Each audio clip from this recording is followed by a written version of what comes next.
Andrew Neil has destroyed an argument from a Scottish independence campaigner over why the country should separate from the rest of the UK as the push from the SNP and their leader Nicola Sturgeon for a second referendum continues. During the SNP's annual conference last month, the party accelerated its campaign for a second vote on Scottish independence, 6.5 years after the first historic referendum. Scotland's First Minister Ms Sturgeon also revealed she would like to hold a second independence referendum next year as long as the SNP are successful in next May's elections and can gain a majority over their rivals. Boris Johnson is refusing to grant Holyrood the powers to hold another vote, insisting the result from the referendum in 2014 must be honoured. Now Andrew Neil, a vocal opponent of Scottish independence, has torn about an argument from campaigners over why Scotland should be split from the rest of the UK, but one clearly frustrated Twitter user wrote, so they wouldn't anticipate that the 17th largest economy in Europe with massive natural resources,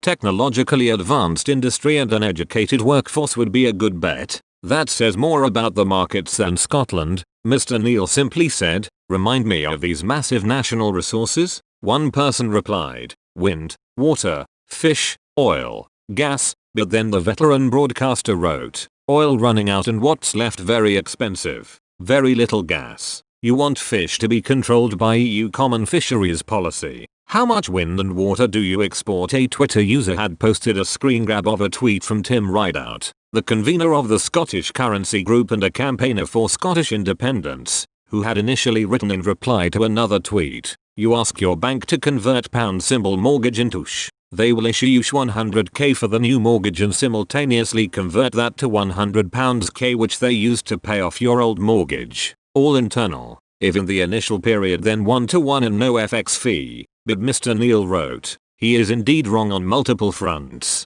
Above all, banks would be under no obligation to convert your mortgage to SH. So Scots with mortgages would end up paying pound symbol denominated mortgages with quickly devalued SH, adding hugely to costs. Shouldn't be giving such advice. Another person then asked Mr. Neil why he assumes it would devalue so quickly, to which he said, new currency. Hedges would short it because few reserves to defend its value, huge budget deficit and so annual borrowings, for which bond markets will demand risk premium, huge current account deficit. A divorce so messy would make current EU-UK talks look like a tea party. Last month, Ms Sturgeon reignited her bid for a break from the rest of the UK at the SNP's annual conference. She told supporters independence is in clear sight and boldly declared Scotland is now a nation on the cusp of making history. Scotland's First Minister believes a second vote on independence can take place after the Scottish elections in May 2021, if her party is able to win and secure a majority.